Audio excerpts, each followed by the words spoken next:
Chers internautes et internautatrices, bienvenue dans cette 4e vidéo de la communauté du projet Kickstarter pour le 7e continent. Je suis, comme d'habitude, Jamie, votre chef de communauté, et je suis là pour vous donner des nouvelles sur le projet. Comme vous avez sans doute suivi, nous étions à Essen le week-end dernier, ça s'est très bien passé. On est tous très fatigués, mais on a fait des démos pour plein, ou plutôt très beaucoup de gens. Les tables de démo n'étaient jamais vides, étaient toujours en train de tourner. Bruno et Ludo, c'est eux qui ont fait les démos et ils sont bien claqués cette semaine, c'est moi qui vous le dis. Donc du coup, le temps qu'ils dorment un petit peu, qu'ils se remet en état, on va relancer les campagnes comme on était avant. Qu'est-ce que je peux vous dire de nouveautés sur le projet? On est actuellement autour de 630 000. Le projet avance très doucement, ça c'est plus ou moins normal qu'il y a un ralentissement au milieu d'une campagne Kickstarter, on n'y peut rien, c'est plutôt général. Ceci aggravé, si tu veux, par le fait que nous étions à Essen. Donc d'abord, merci beaucoup pour votre compréhension par le fait que nous n'étions pas aussi présents sur la section commentaires ni dans les forums pendant cette phase-là, parce que nous étions à Essen et la connexion Internet était bien pourrie dans l'hôtel, donc je n'ai pas pu faire autant que je voulais, donc je m'excuse. Mais maintenant qu'on est de retour, ça va s'arranger. Qu'est-ce que je peux vous dire? Maintenant qu'on est de retour, on a plusieurs choses à vous montrer, plusieurs choses à mettre dans la campagne. Donc, espérons que les choses vont s'accélérer de nouveau parce que nous accédons aux dernières 2 semaines de la campagne. Donc, ça serait temps d'accélérer un petit peu. Mais sinon, nous sommes plutôt contents de l'évolution du projet. Comme d'habitude, ça dépasse nos espérances. Donc, on verra comment ça se passe. Mais dans tous les cas, on est assez contents. Donc, les questions qui ont été posées sur les forums et aussi sur les pages commentaires du Kickstarter. D'abord, le print and play, donc la version démo que vous pouvez imprimer chez vous. Nous avons pas mal discuté à ce sujet. Bruno et Ludo ont longuement échangé lors de leur retour d'Essen. Et nous avons décidé de faire quelque chose de légèrement différent de ce que nous avons prévu finalement. Vu que le pack de démo que vous avez peut-être pu voir jouer ici sur Trick Track, testé à Essen ou je ne sais pas quoi, ça fait partie de la partie introduction du jeu. Et c'est ça que nous avons prévu de vous donner en print and play pour ce jeu. Ce que nous avons décidé cependant maintenant, c'est que cette pack qu'on allait vous donner, il fait quand même partie du jeu. Et nous voulions pas trop vous donner, déjà 150 cartes à imprimer, c'est beaucoup trop. Et aussi, vu qu'il va faire partie du jeu, il va forcément changer avant la sortie, donc on ne voulait pas surprendre des gens, ou que des gens nous disent qu'on a changé des choses, voilà. Donc ce que nous avons décidé de faire, c'est de faire une pack print and play de environ 40 cartes qui va comprendre un tout petit peu du terrain. Ça va être assez court, ça ne va pas être une heure qu'on fait le pack print and play actuellement. Il va être beaucoup plus court.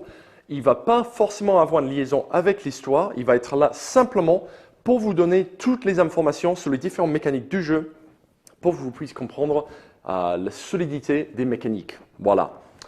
Ceci, on va essayer de le sortir pour la semaine prochaine si nous avons le temps. Mais bon, normalement, début de semaine prochaine, ça devrait y aller.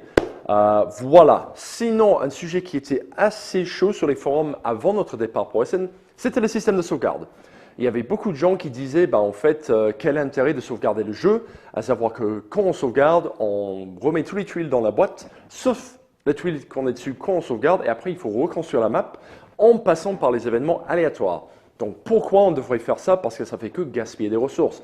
Ce qui n'est pas forcément vrai, des fois les événements aléatoires sont bien neutres ou mauvais. Ça dépend des situations. Mais il faut dire que le jeu a été équilibré pour être sauvegardé de temps en temps.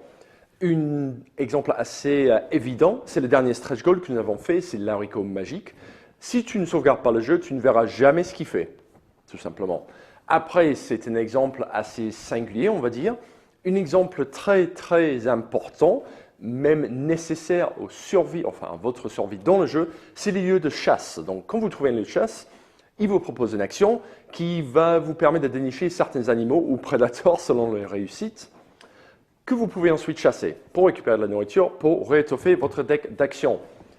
Après que vous avez fait cette action de chasse, vous défaussez de cette carte, vous ne le bannissez pas, vous le remettez dans la boîte de jeu et vous prenez la même carte dorée pour représenter le fait que les animaux s'en vont, plutôt ils ont peur, donc ils vont revenir éventuellement, mais pour l'instant il n'y en a plus. Si vous ne sauvegardez pas le jeu, Ces animaux ne vont jamais revenir. Chaque fois que vous relancez le jeu, si vous voulez, vous allez remplacer cette carte de chasse normale qui va vous permettre de rechasser au même endroit et donc de récupérer de la nourriture.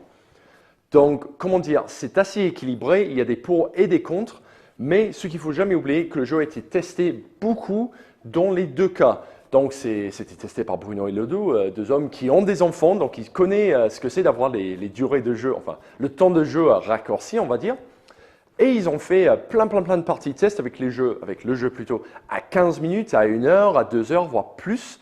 Et ils ont trouvé que le système était assez équilibré, il y a un intérêt de sauvegarder de temps en temps, mais pas trop. Voilà. Encore une fois, c'est vous l'héros, c'est vous qui allez décider. Moi, je vous dis, le plus c'est le moins, mais c'est à vous de décider si vous avez envie de chasser un peu plus ou d'éviter plus d'événements aléatoires dans le cas où il faut revenir sur votre pas. Bien sûr, ce n'est pas aussi simple que ça, il y a beaucoup d'autres éléments que je ne vais pas vous spoiler, mais ça en fait partie des deux. Voilà. Sinon, nous avons parlé un petit peu d'add-on. Donc, le dernier add-on que nous avons ajouté lorsque notre voyage à Essen était le petit carnet de notes pour la carte. Donc, qu'est-ce que ça fait? Comment ça sert?